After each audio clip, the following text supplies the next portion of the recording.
Assalamualaikum warahmatullahi wabarakatuh. Salam sejahtera buat kita semua.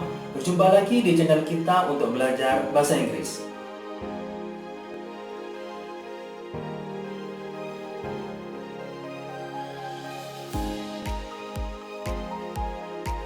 Pada perjumpaan kali ini kita akan belajar di chapter 7 untuk kelas 9 bertema Sangkuriang.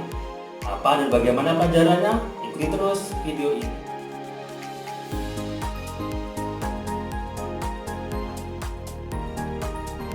Well, in this video, we are going to learn about the narrative text. When you read a novel, a short story, fable, folklore, actually you enjoy one kind of text. It is a narrative text. When your grandpa or your grandma tells you about a fairy tales or a legend, they also use narrative text.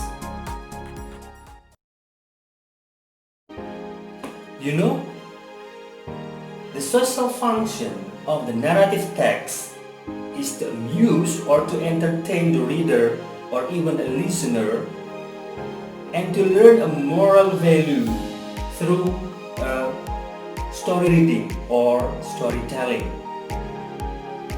Yeah. Now try to remember the stories you have read so far. I believe that they must be give you a generic structure. There are at least 4 generic structure of narrative text. Orientation, complication, resolution, and reorientation. Baik adik-adik, orientasi adalah sebuah paragraf pembuka untuk memperkenalkan para tokoh-tokohnya ya atau karakternya dalam cerita tersebut.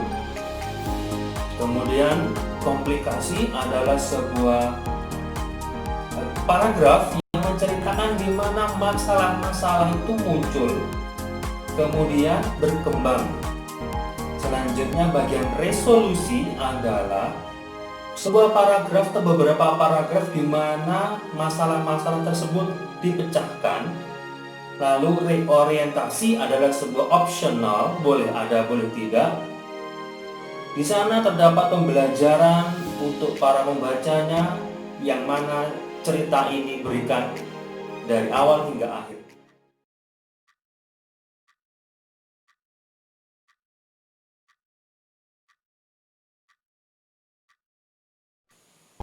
Well, when you read novels, story, legend, folklore, I believe that you find a specific language feature.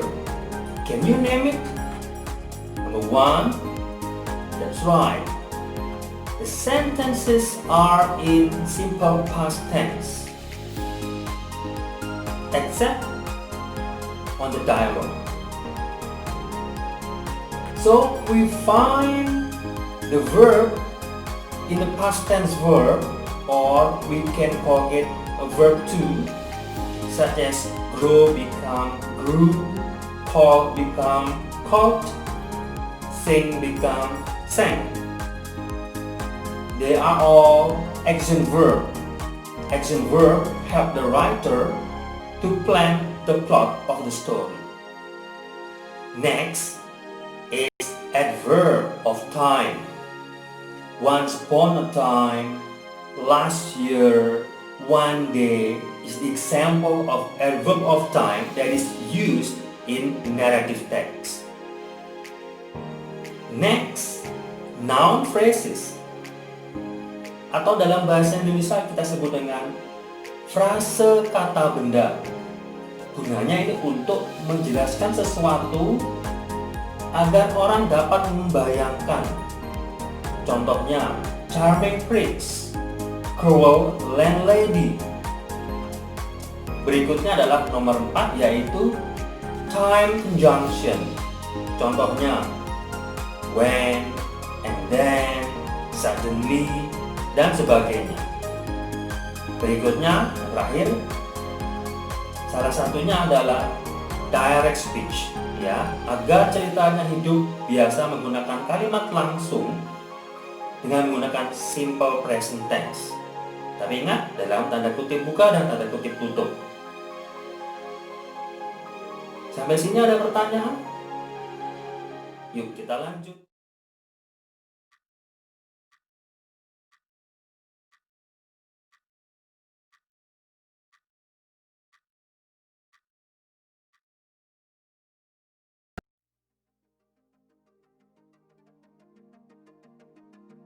Dayang Sumbi was a beautiful and kind-hearted princess, but sometimes she was very lazy. Her hobby was weaving clothes. One day, her weaving tool fell. Tumang, a male dog, came to bring her tool back to her. As she had promised, she married him. Tumang was actually a man who had been cursed by a witch to become a dog, but sometimes he could turn back to a normal man. Dayang Sumbi and Tumang got one son. His name was Sangkuriang. He did not know that Tumang was his father because he was a dog whenever he was with him. Tumang always accompanied Sangkuriang whenever he went hunting in the woods. When he was 12 years old, Dayang Sumbi asked Sangkuriang to bring her a deer's heart. But after many days in the woods, he could not find a deer. He did not want to disappoint his mother, so he killed and brought his heart home and gave it to his mother. Because of her love to Tumang, Dayang Sumbi knew it was his heart, not a deer's heart. She got very angry at Sangkuriang. She hit him with a piece of wood on his forehead and told him to go away. Badly wounded, Sangkuriang left her and the village. One day, Sangkuriang went back to his village. He was big and strong. There, he met a beautiful young woman. He fell in love with her at the first sight. He didn't know that she was Dayang Sumbi. She could never get older because she was granted eternal youth by the gods.